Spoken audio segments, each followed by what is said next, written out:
உனை தெய்வம் என்பதா குருநாதன் என்பதா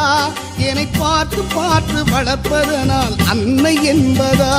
உனை தெய்வம் என்பதா குருநாதன் என்பதா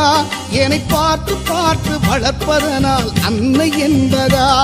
உனை கடவுள் என்பதா கருணை வடிவம் என்பதா உனை கடவுள் என்பதா கருணை வடிவம் என்பதா ஐயா ஞானதானம் தந்த உன்னை தந்தை என்பதா உனை தெய்வம் என்பதா குருநாதன் என்பதா என்னை பார்த்து பார்த்து வளர்ப்பதனால் அன்னை என்பதா